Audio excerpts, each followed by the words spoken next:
हिमाचल प्रदेश के मंडी जिले के सुंदरनगर के सिविल इंजीनियर आशीष कुमार ने साबित कर दिया कि नौकरी ही सब कुछ नहीं, स्वरोजगार अपनाकर भी तरक्की की जा सकती है। 32 साल के युवा ने काजू की प्रोसेसिंग पैकेजिंग में स्वरोजगार पाया और दूसरे लोगों को भी रोजगार दे रहे हैं। आशीष महीने में करीब 1 लाख रुपए कमा रहे हैं। इंजीनियरिंग करने के बाद आशीष ने नौकरी नहीं, स्वरोजगार को अपनाने की ठानी। सेहत और दिमाग के लिए रामबाण काजू के व्यवसाय में इंजीनियर वाला दिमाग लगाया। आशीष ने बताया कि मार्च 2020 में मुख्यमंत्री स्वावलंबन योजना में उनके प्रोजेक्ट को स्वीकृति मिली थी। कोविड-19 के चलते काम शुरू करने में 6 से 8 महीने निकल गए। हिमाचल प्रदेश के सिरमौर जिले के पांवटा साहिब स्थित इंडियन टेक्नोमैक कंपनी की संपत्ति अटैच करने के बाद राज्य आबकारी एवं कराधान विभाग ने कंपनी की कुल संपत्ति को नीलामी की प्रक्रिया शुरू कर दी है। हिमाचल प्रदेश उच्च न्यायालय के आदेश पर विभाग ने इसको लेकर सील्ड टेंडर बुलाए हैं। आगामी 28 दिसंबर को विभाग के सभी कार्यालयों में इसकी खुली नीलामी की जाएगी।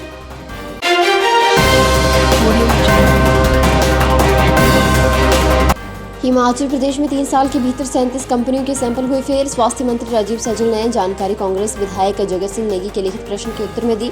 बताया कि यह आंकड़ा 15 नवंबर तक है। प्रदेश में 624 फार्मा कंपनियां हैं। इन पर निगरानी के लिए 40 ड्रग इंस्पेक्टर हैं। सरकार सैंपल फेल होने वाली कंपनी के खिलाफ कार्रवाई कर रही है। 4 ऐसी कंपनियां जिनके खिलाफ कानूनी जबकि अन्य के खिलाफ विभागीय कार्रवाई चल रही है। एक्ट में जुर्माने का प्रावधान भी है।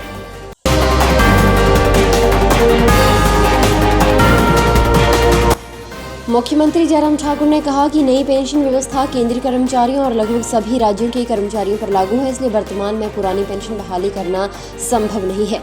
पुरानी पेंशन योजना लागू करने पर एकमुश्त अनुमानित व्यय लगभग 2000 करोड़ रुपए होगा। प्रतिवर्ष आवर्ती व्यय लगभग 500 करोड़ रुपए का अनुमान है।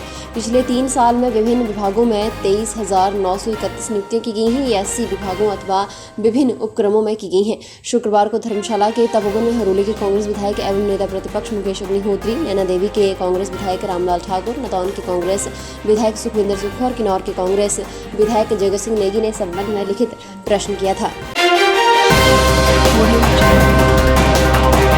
हिमाचल प्रदेश के धर्मशाला का तपोवन विधानसभा के शीतकालीन सत्र के पहले दिन तप उठा। जोरावर स्टेडियम में सामान्य वर्ग आयोग की मांग कर रहे हजारों प्रदर्शनकारियों के आगे प्रदेश सरकार को झुकना पड़ा। तमाम प्रयासों और आश्वासनों पर न मानने के बाद मुख्यमंत्री जयराम ठाकुर को विधानसभा सदन से सामान्य वर्ग आयोग के गठन की घोषणा करनी पड़ी। इसके तुरंत बाद सरकार ने इसकी अधिसूचना भी जारी कर दी।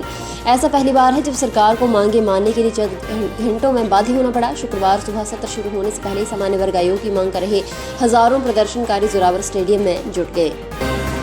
सब्सक्राइब करें हमारे YouTube चैनल को और ताज़ा खबरों की नोटिफिकेशन पाने के लिए प्रेस करें बेल आइकन को।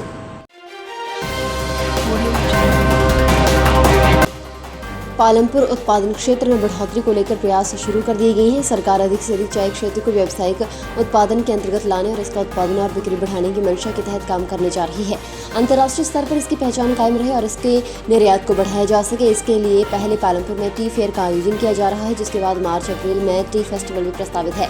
कांगड़ा टी को प्रचारित कर इसकी बिक्री को बढ़ाने के लिए कृषि विभाग द्वारा प्रायोजित पहला टी फेयर 14 दिसंबर को CSIR हिमालय जैव संपदा प्रौद्योगिकी संस्थान में किया जा रहा है।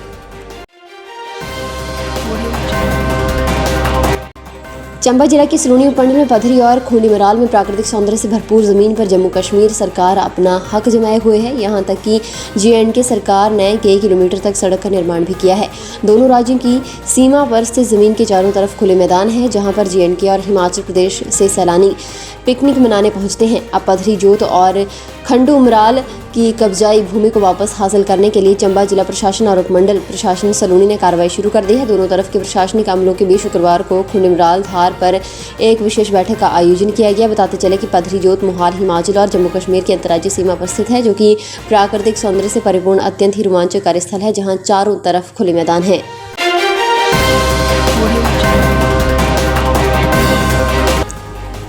प्रदेश प्रारंभिक शिक्षा विभाग की ओर से कल अध्यापकों के 78 पदों के लिए करवाई गई 4 दिन की काउंसलिंग में करीब 2500 अभ्यर्थी पहुंचे। शिमला जिला के लिए ये काउंसलिंग करवाई गई। काउंसलिंग में अंतिम दिन करीब 450 अभ्यर्थी पहुंचे थे। राज्य मंत्रिमंडल ने हाल ही में कला और शारीरिक शिक्षकों के 1690 पदों को भरने की मंजूरी दी। इसमें जिला शिमला में कला अध्यापकों के 109 और शारीरिक शिक्षकों के 106 पदों को भरा जाएगा। बैच वाइज और कमीशन के तहत इन पदों को भरा जाएगा। शिमला जिला के कई स्कूलों में पिछले काफी समय से भाषा अध्यापकों के पद खाली पड़े हुए हैं। इन पदों पर अस्थायी नियुक्तियां की गई हैं। अब विभाग नियमित आधार पर इन पदों को भरने जा रहा है। बैच वाइज काउंसलिंग में गुरुवार को बवाल हो गया था।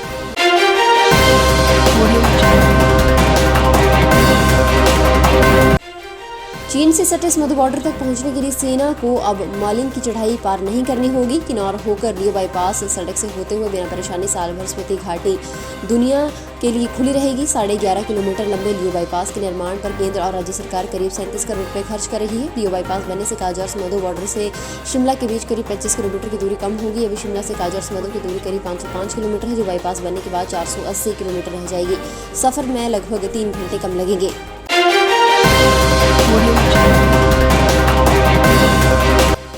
अटल टनल रोहतांग के दोनों छोर पर जमी बर्फ के कारण सुबह और शाम को सफर करना खतरनाक हो गया है। ऐसे में प्रशासन और पुलिस ने पर्यटकों को सुबह 10 से दोपहर 2 बजे तक अटल टनल होकर आर पार करने की अनुमति दी। ऐसे में शुक्रवार को लाहौल के नॉर्थ पोर्टल और सिसु में बड़ी संख्या में पर्यटक उमड़े।